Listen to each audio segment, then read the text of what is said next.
이거 어떻게 하셔야 되는지 잘 모르겠어요. 잘 되고 있어요? 언제부터 됐는지 모르겠네요. 네. 들어오셨어요? 아유 고맙습니다. 언제 헤드라인부터 들으셨는지 듣지 않으셨는지 한번 알려주시면 좋을 것 같은데요. 헤드라인을 들으셨는지 듣지 않으셨는지를 알려주시면 제가 좋을 것 같고요. 그러면 처음부터 다시 한번 해 볼게요. 오늘 여러분 처음 2번 들으신다고 생각을 하고 처음부터 한번 해 보겠습니다. 아유 여러분 알려주셔서 고맙습니다. 제가 사실은 이거 모니터를 다른 데다 어떻게 하는 건지 몰라서 잘 들린다고 하셨으니까 처음부터 헤드라인부터 한번 다시 한번 해 보겠습니다. 자 그러면 이렇게 하는 것 같아요. 이번엔 또 안 되는데요. 이건 뭐죠? 이렇게 돼 있어서 그런 것 같고요. 뭐든지 처음에는 다 그러니까 이거 아니고요. 참 너무 힘들어서 죄송합니다. 자 지금 소리는 들리고요. 헤드라인 못 들으셨다고요? 네. 그럼 헤드라인부터 다시 한번 해 보겠습니다. 처음부터 여러분 제가 오늘 유튜브 라이브 스트리밍을 처음 하고 있기 때문에 잘 모르고요. 지금 보이는 데가 없어요. 컴퓨터를 여러 대를 켜 놨는데 어떻게 하는 건지 몰라서 제가 제 컴퓨터 화면을 이렇게 바꿔가면서 하니까 한번 처음부터 해 보겠습니다. 헤드라인부터 한번 다시 여러분들께 전해 드리겠습니다. 미국 한덕수 국무총리가 헌법재판소의 탄핵 기각 판결에 따라서 대통령 권한 대행으로 복귀했습니다. 그러나 이번 조치가 한국의 정치 안정을 불러오기에는 거리가 멀다고 뉴욕타임스가 보도했습니다. 백악관은 4월 2일로 정한 관세 부과를 예상보다 가혹하지 않거나 광범위하지 않을 수 있다고 밝혔습니다. 블룸버그와 월스트리트저널은 관세 부과가 예상했던 특정 부분을 제외하고 무역 적자가 심한 국가를 대상으로 할 것이라고 보도했습니다.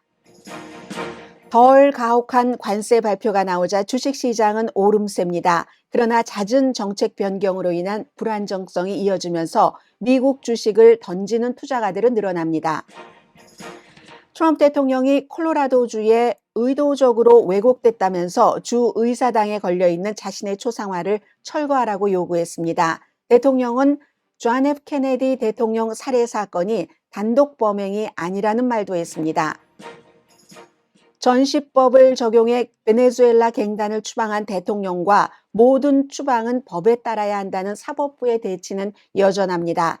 판사는 추방 금지 명령을 해제하지 않았고 대통령도 원래의 입장에서 물러서지 않고 있습니다. 교육부 장관이 컬럼비아 대학이 연방 지원금을 받기 위한 올바른 길로 향하고 있다고 말했습니다. 친팔레스타인 시위로 추방될 위기인 컬럼비아 대학생에 대해서는 행정부가 또 다른 혐의를 부과했습니다. 영주권을 신청할 때 영국 정부와 유엔에서 일했다는 이력을 적지 않았다는 혐의입니다. 일론 머스크는 행정부로부터 수십억 달러를 벌기 위한 준비를 끝냈습니다. 그러나 머스크가 사업에서 집중력을 잃는 사이 경쟁사들이 기회를 잡았고 그 기회를 놓치지 않을 것이라는 보도가 이어집니다.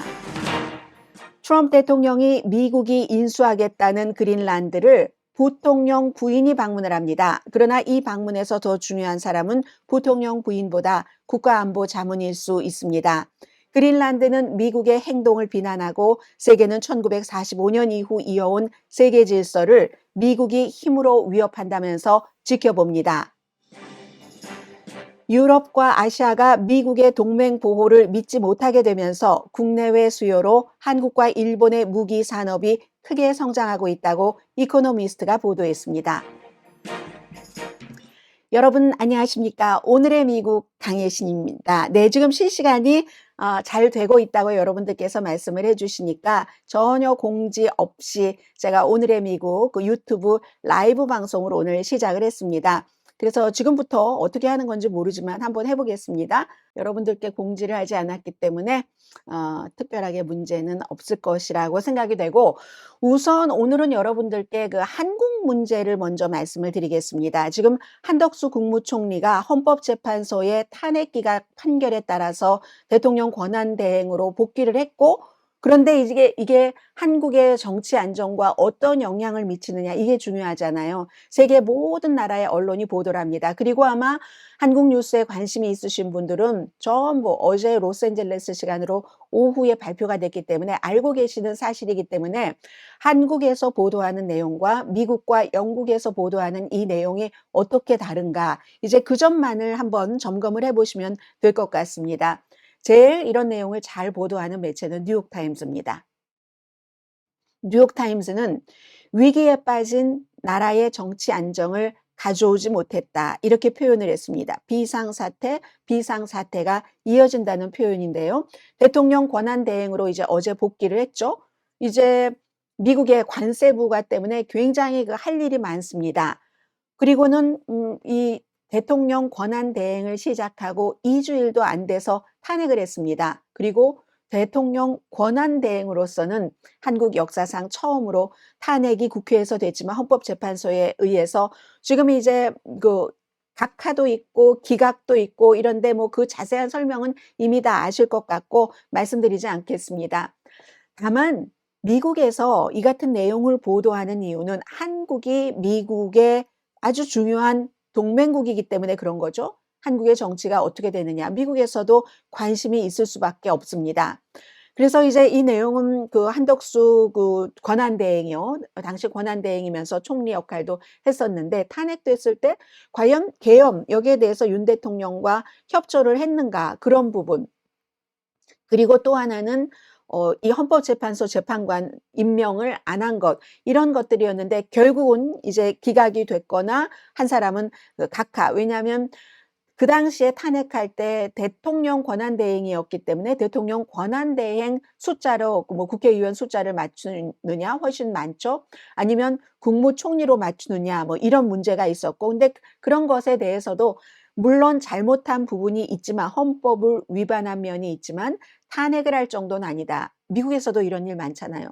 대통령이 무슨 일을 저질러도 탄핵할 정도는 아니다 하는 것이요. 자, 그렇게 돼서 결국은 한덕수 권한대행이 한국이 정치적인 분열을 극복해서 지금 미국과 중국 사이에서 깊어지는 패권 전쟁, 미국에서 아주 느끼고 있습니다. 새로운 지정학적인 격변에 대해서 더 잘 대처해야지 됩니다. 이제 이런 얘기도 했고요. 그리고 한국에서 불이 엄청나게 심했잖아요. 현장도 방문을 하고 한덕수 이제 또 권한대행이 몇 년 동안 우리가 눈으로 직접 보고 배운 것은 극도로 분열된 사회는 꿈을 이루지도 못하고 점점 고통만 겪게 된다. 이런 얘기를 했습니다.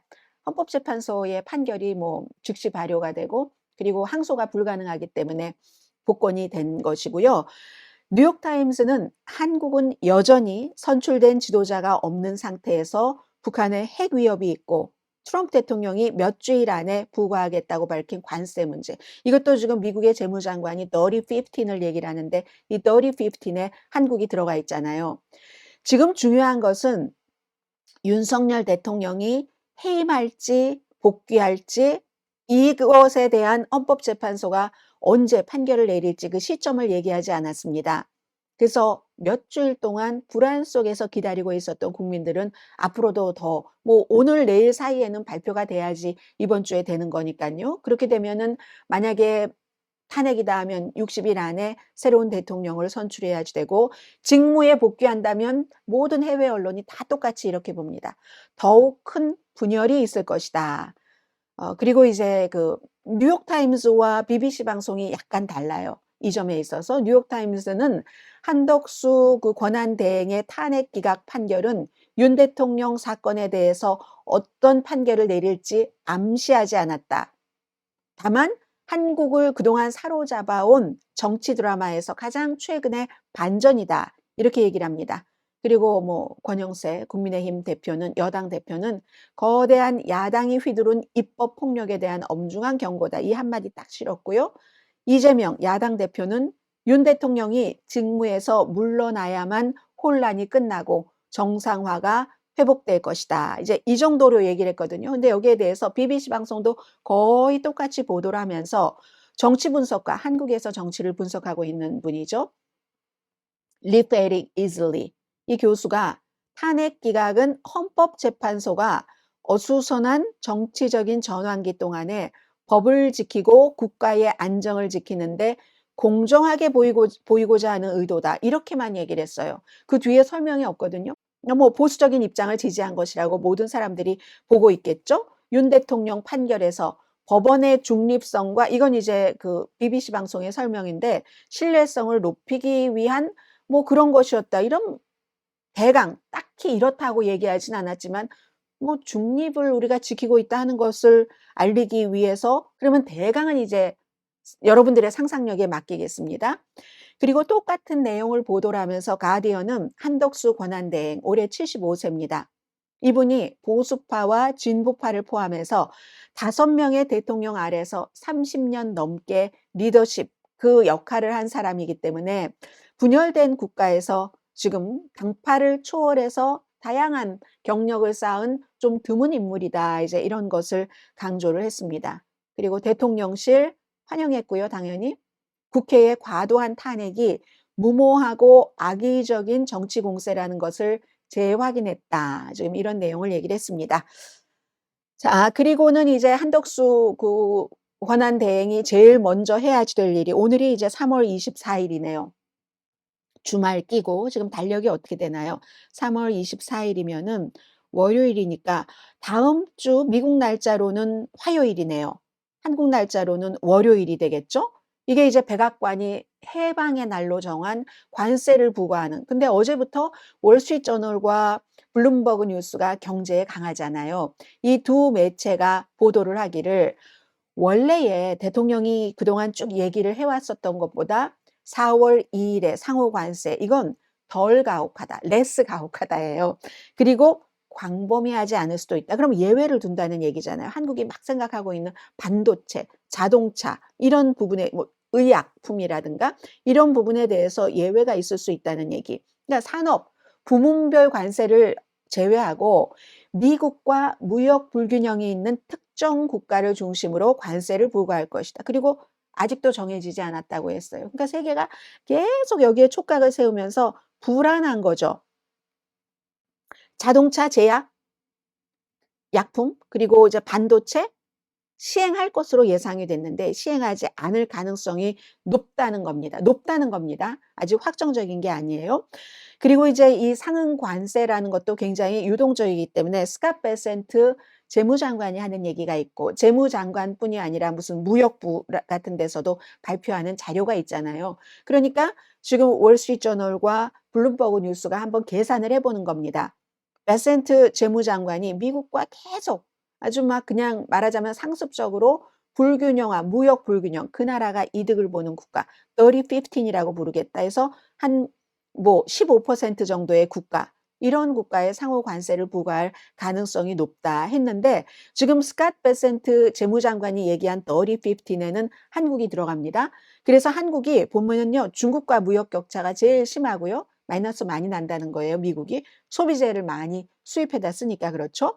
그리고 유럽연합, 그 다음이 멕시코, 베트남, 대만, 일본, 다음이 한국입니다. 그 다음이 이제 캐나다, 인도, 무슨 뭐 타일랜드, 말레이시아, 인도네시아, 캄보디아, 사우스 아프리카, 스위tzerland가 중간에 제가 하나 뺐네요. 이런 식이고 그러면 이게 이제 재무장관이 얘기하는 거고 지난달에 무역대표도 발표를 했거든요. 무역대표가 발표한 것에 따르면 4월 2일에 관세를 좀 부과를 하라고 분명히 여기에 들어갈 거야 하는 국가에도 역시 한국이 포함이 됩니다. 여기 이제 호주, 브라질, 미국식으로 하니까 쫙 이제 알파벳 순서로예요. 오스트레일리아, 브라질, 캐나다, 중국, 유럽연합, 인도, 일본, 한국, 멕시코, 러시아도 포함되네요. 베트남 이제. 그래서 어쨌든 이제 미국 날짜로 수요일이라고 말씀드렸죠. 4월 2일에 주요 무역 파트너의 관세를 수십 년 만에 처음으로 높이는 겁니다. 그래서 기업은 항상 확실성을 원하죠. 그런데 이건 지금 불확실성이 있는 거죠. 기업의 로비가 대단하답니다. 트럼프 대통령이 아직 결정하지 않았다고 하고 최종적으로 누구 말을 듣느냐에 따라서 최종 결정을 내리는 일이 많기 때문에 어떤 업계라든가 이런 데서는 '아 차라리 어차피 맞을 매라면 빨리 맞았으면 좋겠어. 빨리 정확하게 발표를 했으면 좋겠어.' 이렇게 생각을 하고 있는데 트럼프 대통령은 요 며칠 계속 유연성을 얘기를 합니다. 유연성, 유연성, 유연성을 얘기를 하고 있고요.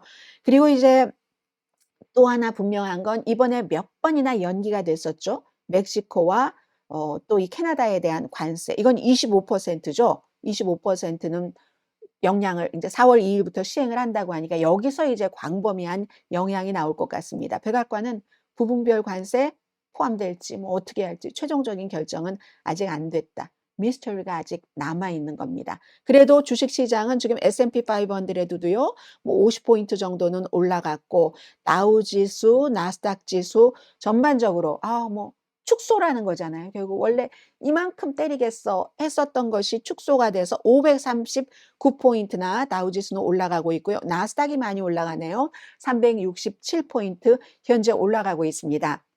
그런데 오늘요. 이 월스트리트 저널을 보면은 이 뉴스가 일면에 탑으로 있고 그 아래 중간에 보면은 미국의 주식 시장에서 돈이 자꾸만 다른 나라로 빠져나가고 있다. 불확실성 때문에. 이런 것 때문에 처음에는 트럼프 대통령이 여러 가지 일을 할 때 "아 이거 모르겠어." 하면 "이거 크레이지 정책이야." 하면서 사람들이 막 신경을 썼는데 이젠 그게 너무 부담스러운 거예요. 그래서 캐나다 태생의 네덜란드에서 살고 있습니다. 그리고 여권은 아이리시 여권을 갖고 있는데 최근까지 주식은 거의 미국 것을 90%를 갖고 있었답니다. 그런데 지난 몇 주일 사이에 이 사람이 미국 주식을 다 팔고 유럽과 또 다국적 다른 회사의 주식을 사들이고 있는데 특히 이제 유럽 방위 산업체의 주식을 많이 사들이고 있다고 하거든요. 이건 한국과도 연관되고 맨 뒷부분에 말씀을 드리겠습니다. 요즘 굿뉴스가 별로 한국에 없는데 그런 것들이 이제 굿뉴스가 될 수 있겠죠? 이제 이런 분들 같은 사람이 미국 주식에서 돈을 빼서 다른 나라로 돌리는 건 크게 두 가지죠. 첫 번째는 "미국 주식값이 과대평가됐어." 이런 얘기 많았죠. 게다 대고 트럼프 대통령이 무슨 뭐 이 사람은 뭐 캐나다 태생이니깐요. 캐나다가 뭐 미국의 쉬운 한 번째 주라든가 이런 것도 아주 거슬리고 그리고 너무 불확실성이 싫은 거예요. 그래서 불과 얼마 전이죠. 이 JP 모건 체이스가 "미국 예외주의, 주식시장 미국은 계속 갈 수 있어." 이런 얘기를 했다 하더라도 일반 투자가들이 이제 그런 말을 안 듣고 미국 이외의 다른 곳으로 쳐다보고 있다는 거죠. 너무 잦은 외교 정책 변화, 무역 전쟁 이런 것들 때문에. 자 우선 여기까지 오늘 그 첫 번째 섹션을 마무리를 하겠습니다.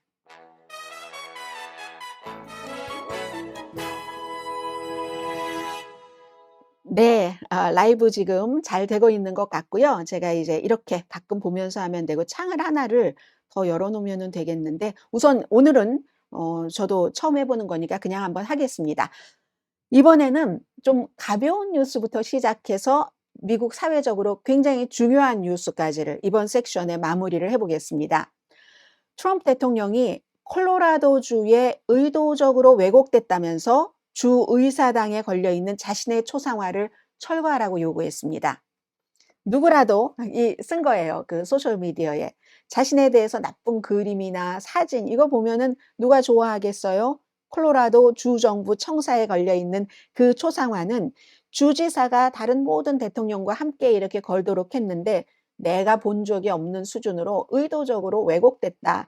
제가 오늘 이거 이제 이 유튜브로 라이브로 방송을 하기 때문에 이 라이브 방송은 왜 시작을 했냐면 라디오 서울 방송을 통해서 오랜 동안 오늘의 미국을 이 시간에 들으셨던 분들이 듣지 못해서 아쉽다고 하시는 분들이 너무 많으시기 때문에 제가 이제 오늘 시작을 한 거고요. 그래서 라디오 방송과 마찬가지로 여기엔 자료가 많이 들어가지 않습니다. 그러나 이 방송이 끝나고 다른 때 유튜브에 올라갔던 시간과 비슷한 시간에 똑같이 자료 첨부를 해서 편집본을 또 올릴 거거든요. 그러니까 지금은 여러분들께서 라이브로 보시는 거고 나중에는 동영상 그 부분을 클릭하면 레이티스트부터 나오잖아요. 거기서 이 사진을 보여드리겠습니다. 트럼프 대통령이 왜곡했다는 초상화가 어떤 그림인지.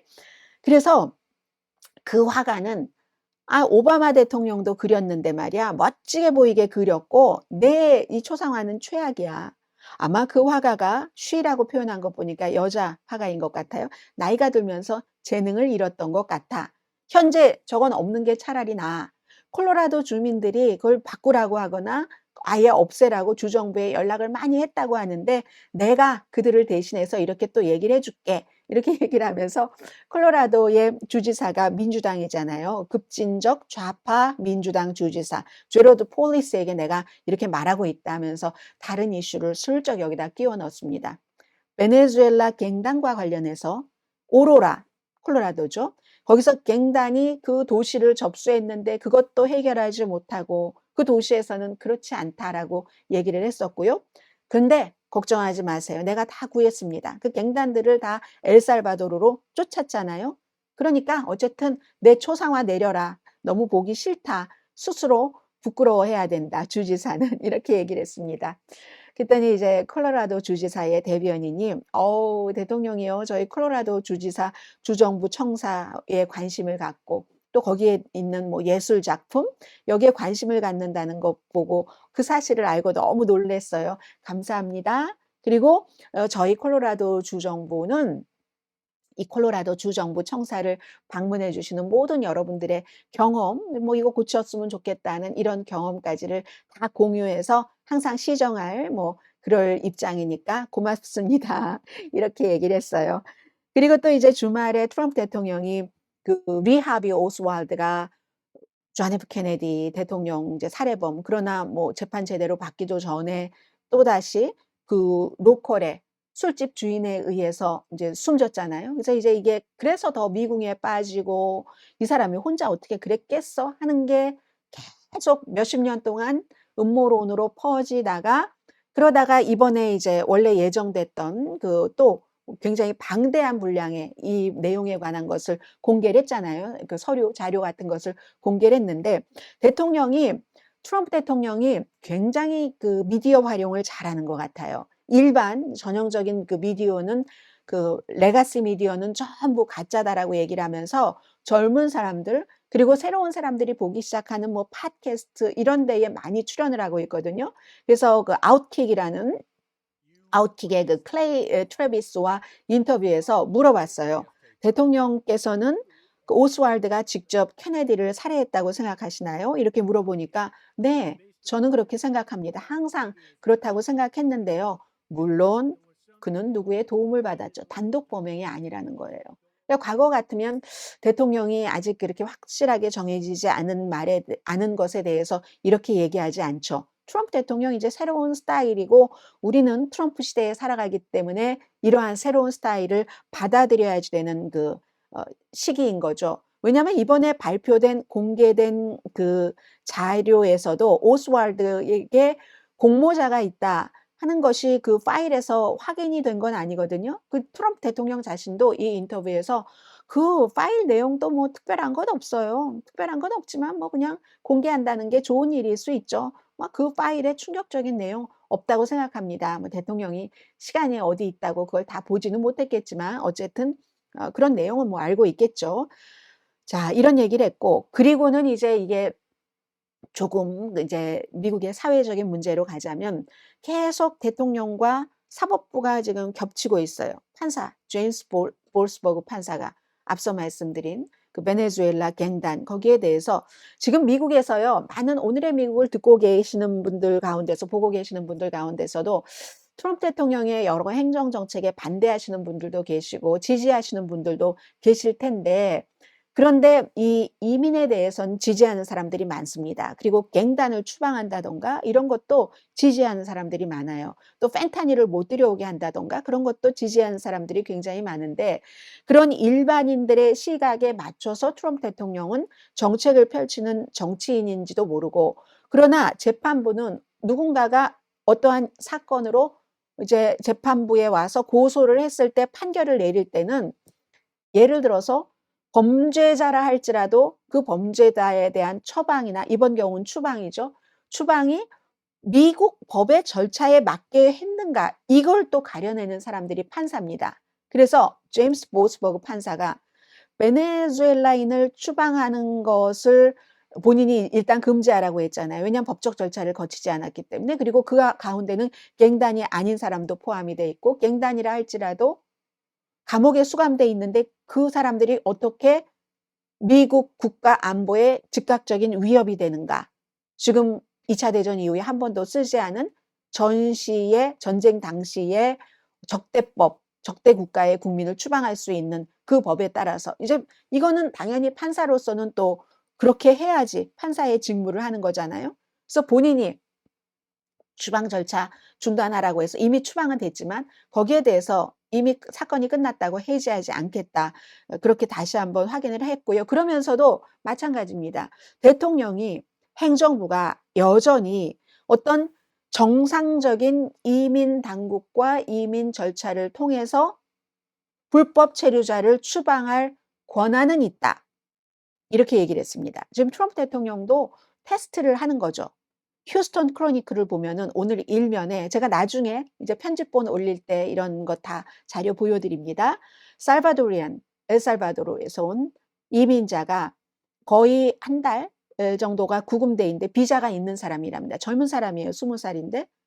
근데 이제 휴스턴 크로니클에 이 사연이 길게 이렇게 적히면서 가족들이 아니 비자가 있는데 왜 이민 세관국이 와서 그를 체포해 갔으며 구금됐고 우리는 그가 우리의 입장에서 볼 때는 부당하게 구금됐는데 우리의 돈을 들여서 그를 석방하게 해야지 되는가 이런 내용들이 있는 겁니다. 그러니까 트럼프 이전과 트럼프 이후의 이민법의 집행이 굉장히 다르다 하는 것을 알 수가 있고요. 자, 그리고 이거 굉장히 중요한 문제죠. 린다 맥마흔 교육부 장관이 어제 보니까 그 CNN 방송 그렇게 그 트럼프 행정부에서 많이 흉보잖아요. 근데 어제 그 CNN 방송과 인터뷰를 하던데 보니까 컬럼비아 대학교가 연방 자금을 지원받는데 올바른 길로 향한다. 그게 이제 연방 정부에서 요구하는 것을 들어주고 있다는 얘기예요. 어제 여러분들께 말씀드린 것처럼 한 9가지 정도의 연방정부 트럼프 대통령이 요구하는 게 있고 대부분을 지금 컬럼비아 대학이 그렇게 하겠다고 얘기를 한 거잖아요. 뭐 중동 연구 이쪽 부서에 새로운 사람을 트럼프 행정부가 싫어하지 않을 사람을 새로 임명을 한다던가 그리고 시위할 때 학생들이 누군지 못 알아보도록 마스크 쓰는 것 그거 못하도록 시위하는 사람은 마스크 쓰면 안 된다. 결국은 이제 이것도 유대인 학생들을 보호하지 않았다고 주장하면서 4억 달러 연방 기금을 지원하는 것을 중지하면서 이런 일들이 벌어지는 것. 컬럼비아 대학교의 이 같은 조치에 대해서는 싫어하는 사람도 있고 어쩔 수 없지.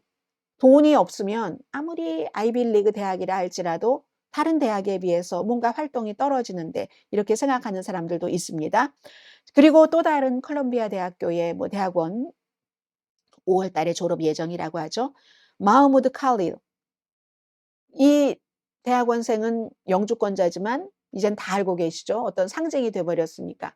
영주권자지만 친팔레스타인계 그 시위를 할 때 어떤 대변인으로서 앞장섰다 해서 그냥 영주권이 있는데도 구금을 하고 이런 상태에서 추방을 하려고 하고 있고요. 새로운 혐의를 추가했습니다. 그전에는 하마스에 동조를 했어. 이런 거였는데 여기다가 영주권을 신청할 때 여러 기관과의 관계를 그 영주권 신청서에 적지 않았다. 그게 영국 정부에서 일할 때 시리아를 위해서 일하고 이 사람 팔레스타인계인데 팔레스타인이 나라가 없으니까 할머니 때부터 시리아로 난민촌으로 망명을 가서 그 난민촌에서 태어난 사람이잖아요. 그러다가 레바논에 가서 대학 교육받고 콜롬비아 대학까지 유학을 오게 됐는데 그전에 영국 정부에서 일을 했고 유엔에서 팔레스타인 뭐 난민 같은 것을 돕는 그런 곳에서 인턴을 했다고 지난번에 말씀드렸죠. 그것을 영주권 신청할 때 써놓지 않았다. 이건 뭘 얘기를 하냐면요. 미국에서 제일 중요한 게 표현의 자유입니다. 표현의 자유라는 것은 어느 정도냐면 나와 다른 의견을 가진 모든 사람들의 의견을 법으로 존중을 해주는데 그 모든 의견이라는 게 심지어 어떤 때는요. 집단 학살을 나는 지지해. 그 경우에는 이런 표현조차도 그것보다 더 불쾌한 표현도 표현할 수 있도록 허용을 하는 거. 형사처벌을 안 받습니다. 이게 이제 미국이 수정헌법 1조에서 제일 강조하는 표현의 자유인데 이 사람들이 얘기를 하잖아요. 이 마흐무드 칼릴이 표현의 자유인데 이걸 가지고 그럴 수 있어. 그렇기 때문에 영주권 신청할 때 왜 다른 거 안 적었지? 하는 것으로 또 혐의를 더 애드한 게 아닌가. 그렇게 지금 생각을 하는 사람들이 많고요. 이거 가만 보세요. 다 이스라엘계를 지지한다 하면 미국 사람들 좋아합니다. 팔레스타인계, 아랍계, 종교가 다른 사람 지지한다 하면 싫어합니다. 거기에 다 포커스를 맞춘 굉장히 그 현명한 움직임이에요. 트럼프 행정부의 움직임으로서는. 그리고 기본적으로 누가 이 나라에 머무를 수 있는지는 국가가, 연방 정부가 정하는 건 맞죠. 어떤 때는 헌법의 권리를 희생해도 된다라고 어쩌면 연방 대법원에서 판결을 내릴지도 모릅니다. 이게 이제 어제 제가 여러분들 그제였나요?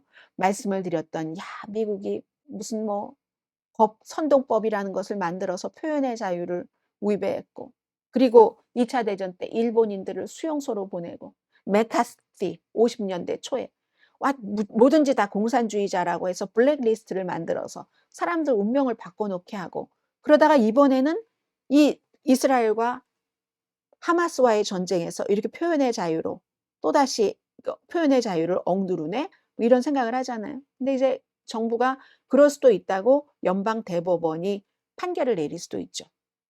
그런데 이제 이런 것은요, 미래에 역효과가 나올 수도 있습니다. 그럼 만약에 미래에 정권이 바뀌었다고 생각을 하면, 그러면 왜 저 사람은 우크라이나를 지지하지 않았어? 하고 그런 이유로 추방당할 수도 있다는 거죠. 여기에 대해서 인도 매체입니다. MDTV의 사이드 주베어 아흐메드라는 칼럼니스트예요. 이 칼럼니스트가 쓴 칼럼을 한마디로 제가 요약을 해보니까 이런 내용입니다. 미국이 대학교를 이제 자금을 주지 않는다 하고 행정부가 원하는 쪽으로만 가져가려고 하고, 그리고 거기에서 학생들의 활동도 그런 식으로 제약을 한다면 미국의 지적인 테크 업계에서도 그렇고 굉장히 우수함을 지키는 것이 대학이죠. 그리고 대학원의 연구죠. 그 연구는 너무나 예를 들어 한 프로젝트에 1억 달러 이렇게 드는 것도 있고 하니까 1억 달러 이상 드는 프로젝트도 있고 장기간 하는 것도 있고, 이건 대학교만으로는 아무리 부자 대학교라도 버겁습니다. 연방 정부가 같이 하는 거죠. 이 미국이란 나라의 미래를 위해서. 그래서 그런 것들이 미국이 너무나 우수한데, 이 컬럼니스트 얘기예요. 그런데 트럼프 대통령은 이 학문적으로 킨더가든부터 고등학교까지는 아닐 수도 있지만 학문적으로 고등교육의 최강대국인 미국이 그 최강대국 그것을 더 지키기 위해서가 아니라 그것과 스스로 전쟁을 하네? 그런 선택을 하네? 이게 이제 인도 매체의 사이드 주베어 아흐메드라는 그 칼럼니스트가 쓴 겁니다. 그래서 이분은 뭐라고 얘기하냐면 트럼프 행정부의 목표가 아마 인도니까요. 인도나 중국이 고등교육에서 대학교 그 이상 연구기관에서 미국을 앞서가기를 원하는 게 목표라면 이런 식으로 하면은 그 목표를 빨리 이룰 수 있겠는데 완전히 비꼬는 거잖아요. 자, 이런 내용이 있고요. 그리고 이제 또 다른 트럼프 행정부가 또 미래를 팍팍 다져가는 게 있습니다. 하나만 말씀드리자면 위스콘신주의 그 대법원 그 판사 선거가 있잖아요. 또 여기에 돈이 엄청나게 들어갑니다. 트럼프 대통령도 그렇고 일론 머스크도 그렇고 지지하는 그 후보가 있어요. 그 후보에게 압도적으로 표를 몰아주라고 엄청나게 지금 캠페인을 하고요. 일론 머스크 정치행동위원회가 이미 이 선거에 1,300만 달러, 위스콘신에 대법관을 선출하는데 1,300만 달러 이상을 지출을 했고, 그리고 이제 반대하고 싶은 사람, 그런 사람은 막 청원서를 만들어서 청원서에 서명하면 100달러를 주기도 하고 하잖아요. 이미 한 후보가 7,600만 달러를 지출을 했답니다. 이거 지금 아마 위스콘신 주에서 연방 대법관 선출할 때의 그 선거 기금의 기록일 겁니다. 기록일 것 같아요. 그래서 이제 위스콘신에서 발행되는 그 저널 센티넬, 이게 보여드리지 못하니까 라디오로 할 때 항상 이랬는데요. 저널 센티넬이 일면에 지금 위스콘신 주의 법원 선거가 아주 특별한 테스트가 되고 있다, 이렇게 보도를 했네요. 당파적이고, 그리고 위스콘신에만 주목을 받는 게 아니라 굉장히 전국적이고 또 무엇보다 비용이 많이 든다. 이럴 때는요, 투표율이 뭐 모든 선거는 다 투표율이 결정하지만 투표율이 결정한다. 이런 말씀 드립니다.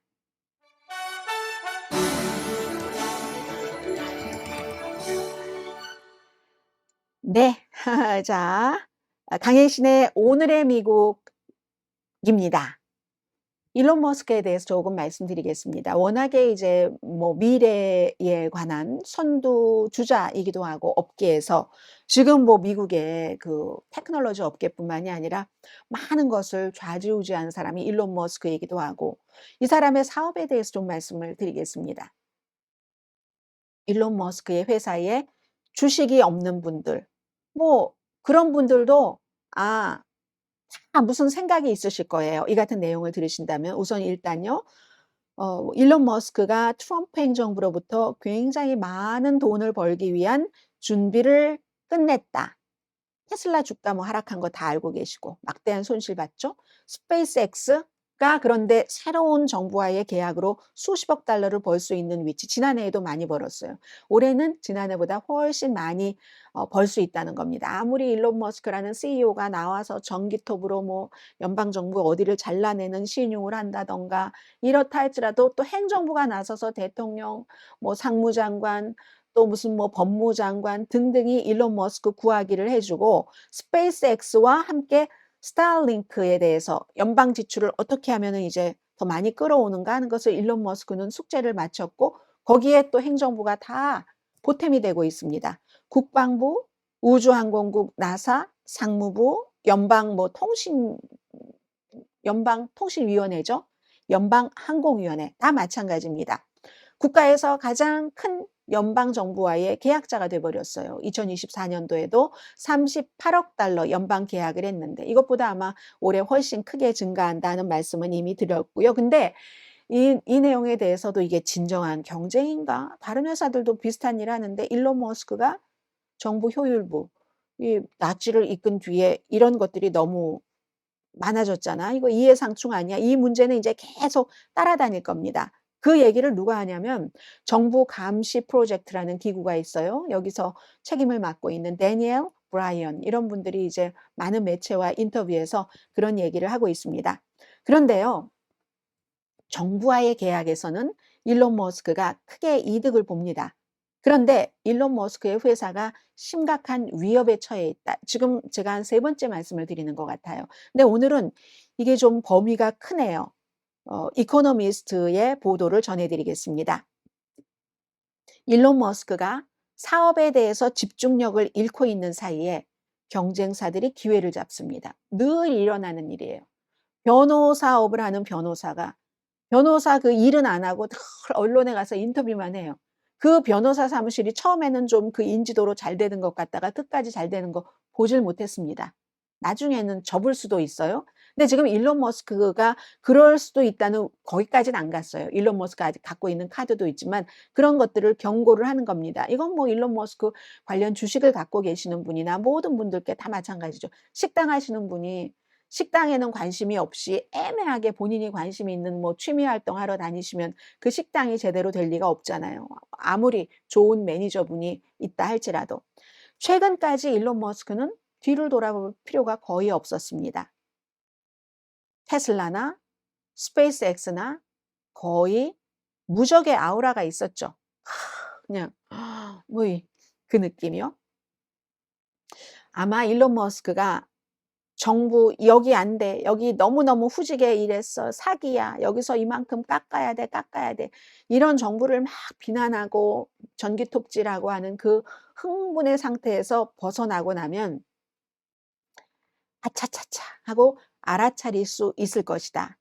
일론 머스크의 정치 속으로 쏙 들어간 그 논쟁이 회사 브랜드에 불리한 영향만을 주는 게 아니라 그의 기업 제국 많은 것을 하지만 두 가지가 이제 크잖아요. 그리고 그 두 가지가 이 일론 머스크 기업 가치의 90% 입니다. 이익의 대부분이고요. 여기에 이제 집중력을 잃어서 뒤에 막 따라오는 회사들이 있는 거예요. 테슬라나 스페이스X. 스페이스X부터 얘기를 하겠다고 하네요. 지난해에 세계 우주선 발사 6번 가운데 5번을 스페이스X가 했어요. 또 그 인공위성 스타링크는 우주에 있는 위성의 지금 60%를 차지하고 있습니다. 그런데 이 정도 되는데도 계속 사주가 딴 생각하고 딴 일 하면은 위험할 수 있다는 것을 얘기를 하는 겁니다. 일론 머스크의 그야말로 폭발적인 정치 개입이라고 표현을 했네요. 스페이스 X를 뭐 클라이언트들이 있죠. 그 사람들은 너무 두려워한답니다. 그리고 더군다나 이게 경쟁사들이 뭐 제프 베조스 뭐 이런 사람들 경쟁사들이잖아요. 유럽에도 있고. 경쟁사들이 성장하는 시점에 일론 머스크가 정치에만 개입하고 말하려고 애가 있고 백악관에 가 있고 테슬라 본사에는 얼씬도 하지 않고 하는 거. 그러면 이거 야 우리가 일론 머스크와 장기적으로 무슨 스페이스 X 관련이라든가 인공위성 무슨 스타링크를 계약을 해야 돼? 그리고 저 사람도 자꾸만 뭐가 바뀌잖아. 그러면 믿을 수 있는 거야? 그렇기 때문에요. 대안을 좀 실행을 하든 하지 않든 찾는 과정에서 유럽의 뭐 프랑스 소유의 기업이라든가 무슨 원웹 뭐 이런 데.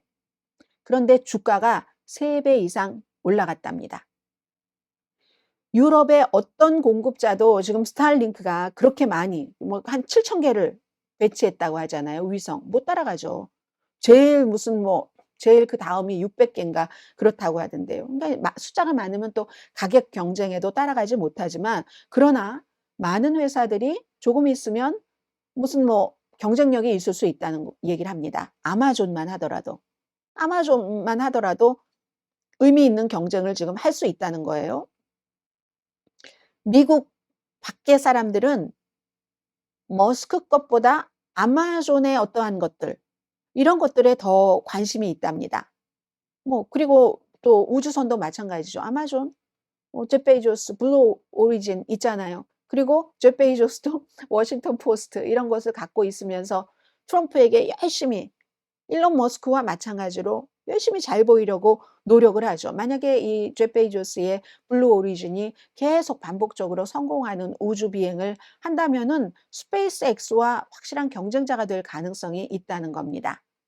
그리고 이것보다는 지금 더 가까이 온 게 테슬라 위협인데요.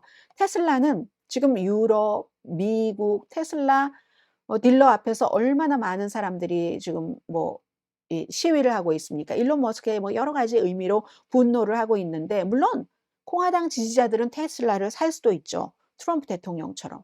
시위가 일부일 수도 있습니다. 그런데요. 테슬라의 경우는 계속 말씀드리잖아요. 테슬라 자동차 자체의 문제도 있다. 가격 경쟁. 관세 이전에도 이 가격 경쟁이 조금 가격 경쟁에서 밀렸죠. 그리고 여기서 이제 현대가 나오네요. 제너럴 모터스가 2023 년도에 어 2020 2024 년도에 2023 년보다 1년 전보다 전기차를 50%더 많이 팔았답니다. 그래서 제너럴 모터스하고 현대가요. 지금 두 번째로 큰 뭐 배터리 공급 업체가 되기 위해서 서로 경쟁하고 있습니다. 바짝 따라붙었어요. 현대냐 포드냐. 이 테슬라 뒤에 바짝 테슬라가 여전히 선두긴 하지만 그러나 북미의 전기 자동차 판매 점유율 올해 53%가 될 것으로 예상하거든요.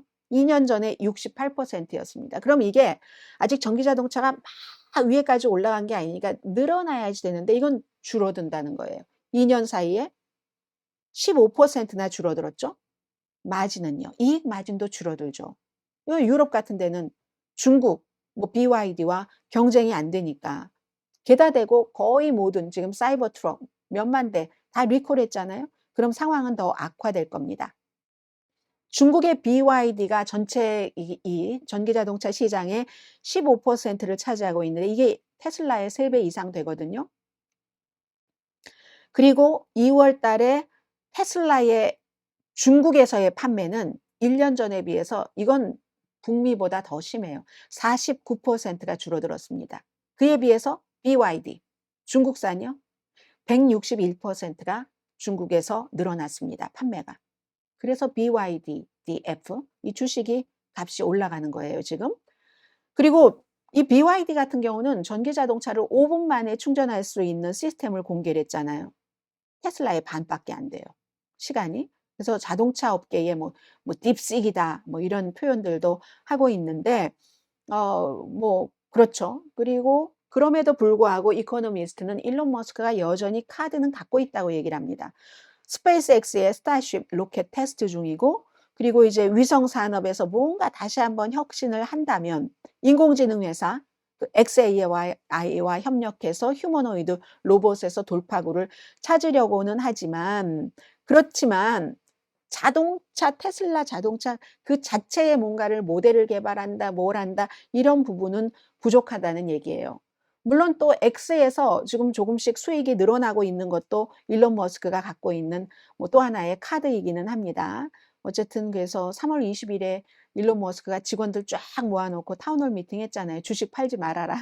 이 얘기했고, 그리고 "우리 로보택시 이거 빨리 나올 거야." 뭐 이런 선언하면서 희망 같은 것을 많이 줬고, 뭐 나중에는 무슨 차량을 조립하는데 5초 미만이요. 이거 믿어도 되는 건지 모르겠어요. 그렇게 막 "이거 조립이 될 거다. 내년에 무슨 뭐 5만 대의 휴머노이드 로봇이 제조될 것이다." 뭐 이런 거 지금까지 성공 한 것이 약간 이 정부의 개입함으로 인해서 멈췄다고 할 수는 있지만, 그러나 글쎄요. 경쟁자들이, 이코노미스트는 계속 그 얘기를 합니다. 경쟁자들이 일론 머스크가 너무 정부 일에 집중하는 동안 뭔가, 사람은 아무리 천재라도 그 시간과 역량의 한계가 있습니다. 경쟁자들이 기회를 놓칠 리가 없다.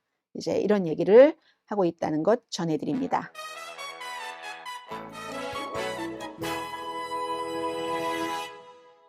네. BYD 너무 잘 나가고 있다고, 이게 중요하다고 얘기를 했는데, 제가 얘기를 듣고도 아직 잘 적응이 안 돼서, 이 생방송할 때는 항상 이 라이브 방송은 뭐죠? 여러분들과 소통하는 게 중요하다고 했는데 제가 그걸 지금 못 했어요, 몰라 가지고. 근데 어떤 분이 그렇게 얘기를 해 주시네요. "지하철 클레이 BYD 너무 잘 나가요." 이런 그 얘기를 하셨는데요. 네. 내일은 제가 오늘보다 더 쪼금 잘할 수 있을 것 같아요. 그리고 컴퓨터도 여러 개가 있는데 보세요 한번. 여기 크게도 지금 컴퓨터가 있고, 또 이것도 있고, 또 이것도 있고, 그 다른 종류예요. 그리고 제가 또 맥북도 쓰고 있고 하는데, 죄송합니다. 이 바닥이 나무 바닥에 떨어졌어요. 근데 제가 지금 충분히 활용을 못 하고 있는데 그걸 생각을 못 한 거예요.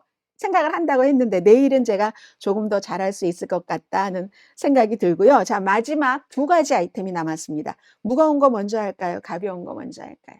무거운 거 먼저 할래요. 오랜만에 한국에는 아주 좋은 뉴스인데, 동아시아의 무기 제조 업체들이 떠오른다. 이거 사실 며칠 전에 보도했었던 건데 뉴스가 하도 많아서 제가 여러분들께 전달을 해 드리지를 못했어요. 사진도 그 천무, 실사격 그 훈련에 참가하는 한국군을 이제 쫙 실었는데, 이코노미스트예요. 이달에 한국뿐만이 아니라 한국의 방위 산업 경영진과 정부 관리들이 오타와를 방문을 했다. 캐나다 군대에 뭘 팔려고 그런 거예요. 곡사포, 뭐 잠수함 뭐 이런 거. 미국 동맹국들이 불안해지는 거죠. 유럽뿐만이 아니라 세계적으로 지금 재무장 열풍이 불고 있습니다. 일본 기업들도 마찬가지예요. 우리 무기 누가 사주지?" 해서 일본과 한국의 무기 제조 업체들이 세계에서 가장 빨리 성장하는 기업에 속한다는 얘기죠. 두 나라가 그 방위 중심 기업의 연간 총수익이 2022년 이후에 25%가 증가했습니다. 가만 생각해 보세요. 우크라이나 전쟁 때문에 한국은 폴란드로 무기 수출 엄청 많이 했었죠. 제가 폴란드로 무기 수출 많이 한다라고 처음에 이제 독일 매체를 인용을 해서 보도를 해 드렸을 때 많은 분들이 "무슨 저런 가짜 뉴스야." 이렇게 얘기를 하셨어요. 근데 그게 사실이잖아요. 폴란드가 워낙에 우크라이나가 무너지면 우리도 도미노로 먼저 무너질 것 같으니까 우크라이나를 지키기 위해서 무기를 많이 주고, 그리고 그 무기를 한국에서 수입을 해서 채워 넣는 거죠. 그래서 2022년 이후에 이렇게 한국과 일본의 무기 산업이 많이 증가를 했는데, 유럽도 다시 부활했잖아요, 무기 산업이. 2차 대전 이후에 우리가 유엔도 있고 무슨 세계모도 있고 나토도 있고 하니까, 아이 누가 힘이 있다고 군대가 있다고 옆에 나라를 그냥 군홧발로 쳐들어가겠어? 근데 지금 있었잖아요. 우크라이나를 러시아가 침공을 했잖아요. 그러니까 '아차.' 하면서 유럽도 무기 제조업이 활발해졌는데, 그것보다 한국과 일본이 더 이제 앞서간다는 얘기를 하고 있습니다.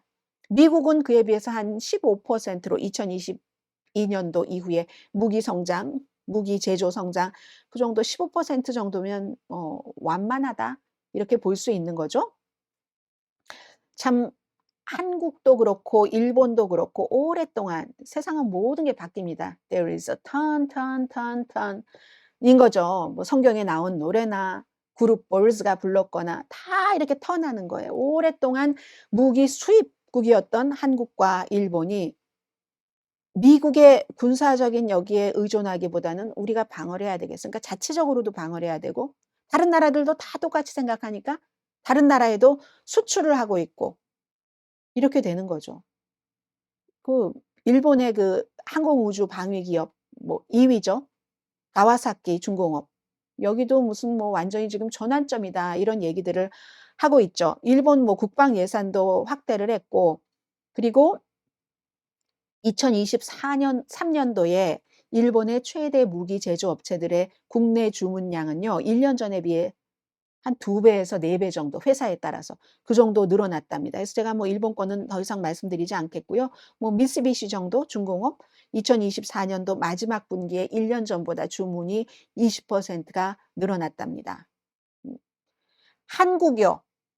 역시 이 안보 때문에 자극을 받았죠. 무기 수입 의존도는 줄어들었고 수출을 엄청나게 많이 해서 그래서 지금 한국은요 2020 년에서 2022년 사이에 굉장히 그 무기 수입이 수입하는 그 비율이 줄어들었는데 어느 정도로 줄어들었냐면 2015 년에서 2019 년까지 수입할 때 왜냐하면 무기는 한번 수입해 놓으면 주문해 놓으면 제작 과정이 오래 걸리니까 이렇게 5년 단위로 자르는데 2015 년부터 2019년 그때보다 2020 년에서 2024년 그러니까 우크라이나 전쟁이 시작된 거예요. 이때 25% 이제 무기 수입이 줄어들었답니다. 그래서 다른 나라로 탄알 같은 거 파는 것은 많이 지금 제조를 하고 있고요. 그리고 이제 그런 거 그리고 아시아 뭐 다른 나라 폴란드 이런 때뿐만이 아니라 다른 아시아들도 이런 요구가 있기 때문에 그럼 이득이죠. 왜냐하면 그 물류 그 공급망 짧은 거리의 공급망 때문에 이득일 수 있고 물론 아직까지는 뭐 최첨단 타격 능력을 발휘해야지 되는 뭐 무기, 군수품 같은 것은 미국이 뭐 지배적인 수출국이기는 하지만요. 그렇지만 아시아들은 대신에 뭐 헬리콥터라든가 일본이 헬리콥터 주문이 많이 늘어났대요. 폭, 정밀 탄약 이런 것은 뭐 수요를 지금 담당을 하고 있습니다. 그래서 한국에는 폴란드뿐만이 아니라 인도네시아, 무슨 뉴질랜드, 필리핀, 태국 이런 데 지금 한국 최대 무기 기업이잖아요.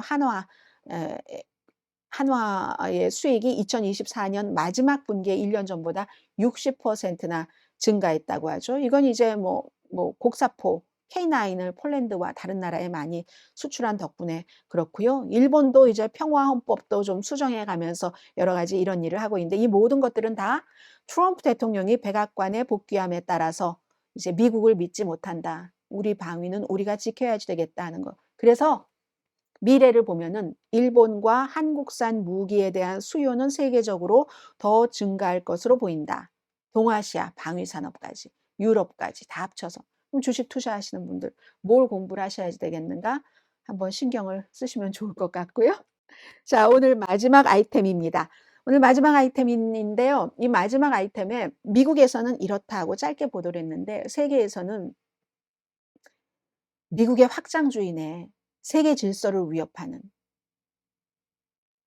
부통령의 와이프인 우사 벤스가 부통령의 와이프로서 그린란드를 방문을 합니다. 한국에선 여기에 포커스를 맞췄죠. 해외에서는 우사 벤스가 아니라 마이클 월츠 국가안보보좌관이 포함된 대표단, 그 대표단에 부통령 부인도 있는 거예요. 그린란드에 가서. 미국에서는 이렇게 얘기하죠. "그린란드에 가서 우리 그린란드 역사에 대해서 배우고 뭐 그리고 이제 뭐 그 강아지, 개 썰매 이런 거 있잖아요. 그런 경주 이런 거 보러 간다." 하지만 누가 이 말을 그대로 받아들이겠습니까? 트럼프 대통령이 "그린란드 우리가 인수할 거야? 그린란드 우리가 인수해야지만 돼?" 의회 연설에서는 "그린란드의 운명은 그들이 결정하지만 그러나 미국은 어쨌든 그린란드를 갖고 말 거야." 이렇게 얘기를 했잖아요. 뭐 덴마크가 여러 가지를 보조하지만 자치령인 그린란드. 그린란드 새 총리 아주 젊은 총리라고 말씀드렸었죠. 예안스 프레드릭 닐슨이 참 "그린란드라는 한 국가에 대한 존중이 부족하다." 그렇게 말해 놓고 국가안보보좌관을 보내, 부통령을 보내, 현 총리도 마찬가지입니다. "우리 주권과 민주주의는 외국 간섭 없이 존중받아야 된다." 국가안보보좌관이나 세컨 레이디, 부통령 부인은 일반인이 아니다. 그리고 이것도 역시 그린란드의 뭐 6만 명도 안 되는 그 국민들의 의견이 중요하겠죠. 현재까지는 85% 정도가 미국에 속하지 원치 않고 6%는 원하고 항상 이런 의견은 있습니다. 9%는 결정하지 않았다고 하고 1945년 유엔 헌장에서 모든 멤버들은 국제 관계에서 다 이런 걸 지켜야지 된다. 힘의 논리에 따라서 가면 안 된다 하는데 지금 러시아가 우크라이나를 침공한 이후에 트럼프 대통령은 그린란드, 캐나다, 파나마 게다 대고 가자 그게 좀 제일 비참하죠. 가자 그 땅의 사람들을 다 나가라고 하고 리조트를 짓겠다고 하고 지금 미국은 이런 그 평가를 세계에서 받고 있고요. 그러나 미국 국민이 트럼프 대통령을 뽑았기 때문에 대통령으로서의 권한도 막대하고 많은 부분을 트럼프 대통령이 원하는 쪽으로 갈 것 같습니다. 아 무거운 뉴스가 많았네요. 밝은 뉴스 하나로 마무리하자면 그냥 어 프란치스코 교황이 한 달 넘어 만에 발코니에 모습을 드러냈네요. 그런데 당분간은 뭐 휠체어에 타고 계셔야지 된다고 하고 그래도 이런 모습 뵈니까 좋네요. 자 여러분들 월요일입니다. 건강하게 지내시고요. 제가 오늘 처음으로 실시간 스트리밍을 했는데 "커네디컷 주에서 보고 계시다."라고 얘기하시는 분들 계시고 "이 라이브 방송이 훨씬 생동감이 있다. 생방송 너무 좋아요." 이런 얘기를 하고요. 자 네. 내일부터는 제가 더 준비를 해서 9시 땡 하면은 강인신의 오늘의 미국에서 뵙겠습니다. 그리고 이 방송은요. 여러 가지 자료를 첨부해서 늘 여러분들 보시는 대로 이 편집을 해서 또 올려 놓겠습니다. 편집할 거 거의 없어요. 늘 저는 방송 라디오로 할 때도 편집은 안 했거든요. 광고만 중간에 드러냈죠. 대신에 자료 같은 거, 사진 같은 것 이런 것을 붙여서 여러분들께서 방송으로 검색하실 때는 쭉 메뉴에서 동영상을 누르시면 편집된 부분이 나오고 라이브라는 걸 누르시면 지금 이 그대로가 나옵니다. 내일 뵙겠습니다. 강예신이었습니다. 그리고 어떻게 끄는 건지도 몰라요. 여기서 스트리밍 종료를 누르면 되겠죠? 스트리밍 종료를 누르고 한번 해 볼게요. 내일 뵙겠습니다. 바이. 종료 누르고